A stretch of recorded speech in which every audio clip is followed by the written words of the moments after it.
What's your opinion of Milo Yiannopoulos and the alt-right? All right, well, I can't say that I've followed what Milo has said and written very closely. I've watched a few interviews with him, and I know about his lifetime ban from Twitter. Obviously, I agree with him about a few things, and I disagree with him about others. The points of disagreement are probably unsurprising. He's a huge Trump supporter. He's religious and given to defending a belief in God in terms that are no more impressive than ones you've heard 1,000 times before. And I find in someone who is obviously smart and very articulate, these arguments are even more annoying. So our minds don't quite meet there. My basic gripe with Milo, and again, this is based only on a few interviews and a couple of his articles, is that he strikes me as fairly insincere. I mean, he appears to be trolling all of humanity at this point and having a lot of fun doing it.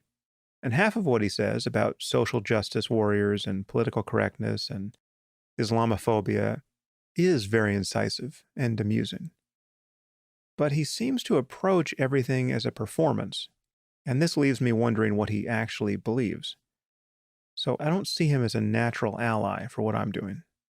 But I do think he's gotten screwed by the media. I mean, his ban from Twitter is ridiculous, given that Twitter doesn't ban jihadists with any reliability.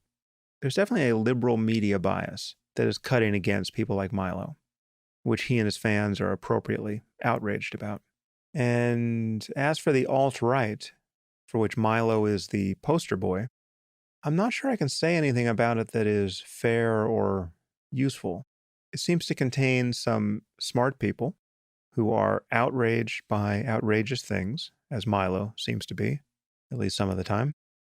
And it contains real racist nitwits and everything in between. It's a bit like the Black Lives Matter movement in that respect, which is to say a totally mixed bag, and the net result of which is divisive, in my view. As far as I can tell, becoming a part of a movement doesn't help anybody think clearly. So I distrust identity politics of all kinds. I think we should talk about specific issues, whether it's trade or guns or immigration or foreign interventions or abortion or anything else. And we should reason honestly about them. And I'm not the first person to notice that it's pretty strange that knowing a person's position on any one of these issues generally allows you to predict his position on the others. This shouldn't happen. Some of these issues are totally unrelated. Why should a person's attitude toward guns be predictive of his views on climate change or immigration or abortion? And yet, it almost certainly is in our society. That's a sign that people are joining tribes and movements, right? It's not the sign of clear thinking. If you're reasoning honestly about facts, then the color of your skin is irrelevant. The religion of your parents is irrelevant. Whether you're gay or straight is irrelevant. Your identity is irrelevant. In fact, if you're talking about reality, its character can't be predicated on who you happen to be. Right? That's what it means to be talking about reality. And this also applies to the reality of human experience and human suffering. For instance, if vaccines don't cause autism, if that is just a fact, and that's what the best science suggests at this point, well, then when arguing against this view, you need data or a new analysis of existing data. You need an argument. Okay? And the nature of any argument is that its validity doesn't depend on who you are. That's why a good argument should be accepted by others, right? No matter who they are. So in the case of vaccines causing autism, you don't get to say, as a parent of a child with autism, I believe X, Y, and Z.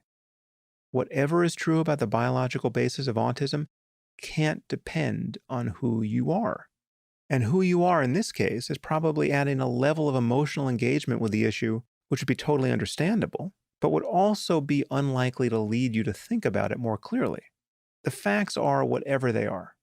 And it's not an accident that being disinterested, not uninterested, but disinterested, that is, not being emotionally engaged, usually improves a person's ability to reason about the facts. When talking about violence in our society, again, the facts are whatever they are. How many people got shot?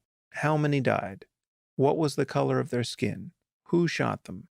What was the color of their skin? Getting a handle on these facts doesn't require one to say, as a black man, I know X, Y, and Z.